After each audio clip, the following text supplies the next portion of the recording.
Welcome to another episode of Simplifying Social Media. Today's guest is Nicole Breckelbaum, the education realtor. Yes, so I am an executive broker with Collier & Associates in Northwest Arkansas, and I run the Farmington branch of our company. Thank you so much for your time today. We really appreciate it. So we're going to go ahead and jump right in, and we'll start with, what role does social media play in your real estate business? For me, it is mostly connection and networking with other agents in my area.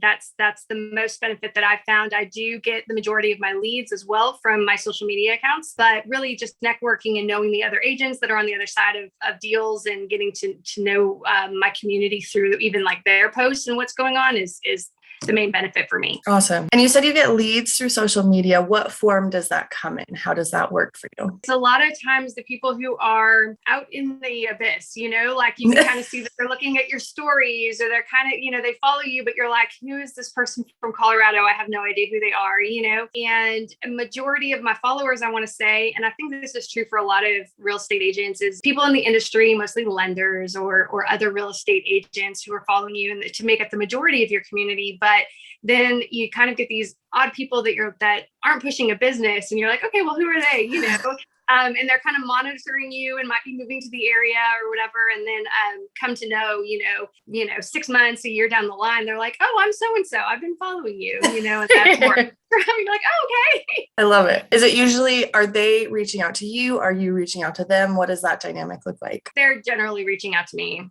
down the line. Beautiful. And they've been following you, so it's kind of like a warm lead when they reach out. Right. Awesome. Yep. So that's a good segue into the next question. So how long have you been on social media, and which platforms are you utilizing? I've really been most active on it about 4 years now. I do have an Instagram and a Facebook account, a business Facebook account, mostly just post to my Instagram, and then it just gets copied over to my Facebook, and I don't do a lot of engagement in that. So I'm mostly pretty much prioritized on Instagram. That's super interesting. And I love that you're sharing a success story from just focusing on Instagram, because I do feel like in this day and age, realtors are feeling stressed. They're feeling like they need to be on TikTok, on Pinterest, on YouTube, on everything. So can you speak a little bit about why you're just focusing on Instagram, and what has that done for you? I wouldn't say it's necessarily because I thought that was maybe the best business strategy or anything. I know being on all these different things, it was what I'm capable of, and the one that I like the most is more or less what it comes down to. That's, I like it. I feel comfortable on it. I got to know it. I don't want to stretch myself in all these different other areas. And so maybe down the line, I'll expand out. But right now I'm just super comfortable there. And that's where I want to stay. I love it. No, I am a big advocate for do one well instead of doing a bunch of them kind of like a little bit. Yeah, that's more or less. Yeah. I mean, I could take some time, play around with them. Like I said, I could add that in the future. Right. But right now, like, this is good. Yeah, absolutely. Do you have a way of measuring your ROI on Instagram at all? How many leads are you seeing? What does that look like on your end? I don't, and I'm not sure exactly like a lot. I mean, I do have a lot of people who are moving to Northwest Arkansas, right? But my strategy isn't so much of really trying to reach out. It's more or less, I treat it as a mini website in a way. And I work with first-time home buyers. And so I do a lot of just educational things like, and I want them to feel very comfortable and just to be a friendly environment, and just want them to get to know me from it. And so, okay, they may not follow me, but when somebody says, oh, I worked with Nicole, you should check her out. And they give her my social, and they go look at the Instagram, that I look active, that I look like I know what I'm doing, that I look like, I'm going to be patient with them and educate them through the process, and they feel comfortable with me. They may only go there and check me out one time. They might not even follow me, but it's so, to me, I treat it like more like a mini website. So I'm not 100% sure if it's really more from my referrals, and then I just have like an established identity online, or if it's from people finding me from, another state that are moving in, but that's not necessarily quote unquote my target market either.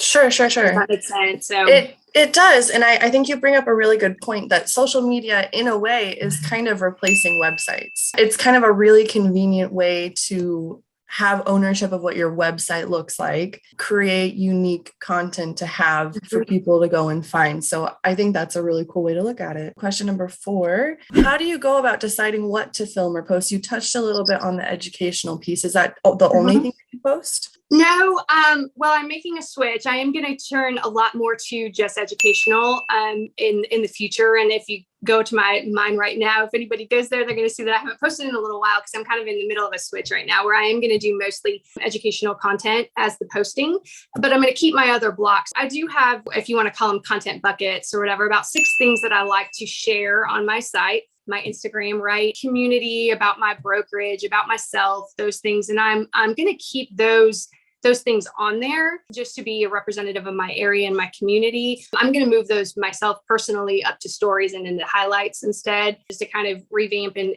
the reason I'm doing that is I'm just not in a position now where I moved into the head of one of our office brokers, right? And so I'm a little bit more stationary, and I'm not necessarily running around to the community and filming and doing things anymore. And so I kind of always want to think that social should be fun and not something like, oh my gosh, I have to drive up to Bentonville and film the lights up there and do that. I don't want my life to be run by my social either. And so I'm going to revamp it to something that's going to work now within my new parameters, still get the things out there. But maybe I share some other people's posts who did that, right? Or something like that instead, just to make it easier on myself and make it more, keep it fun for me, if that makes sense. Absolutely. I 100% agree that it should be fun. It should be something that fits nicely into your schedule, not something that you're like forcing to happen. I love your outlook on social media, 100%.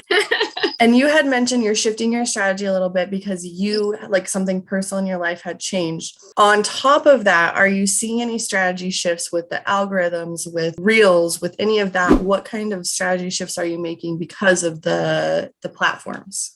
Yeah. So my plan is to stay now more things that I can do in my office, and I'm going to shift to more reels and video, because those are definitely, I think, 2 of the shifts that we see across Instagram, no matter what, and the things that perform the best. I mean, I took baby steps.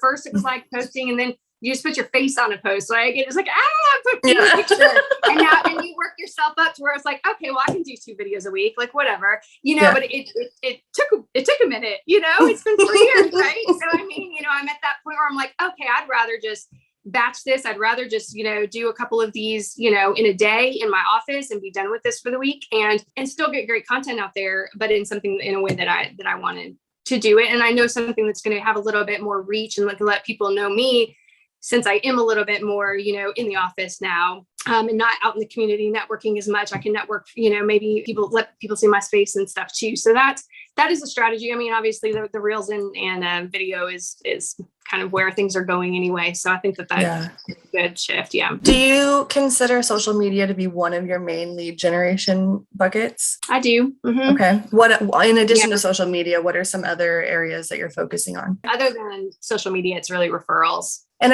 I'm curious, and you may not know, but I'm just curious because you had said a lot of people find you on social media that are moving to the area.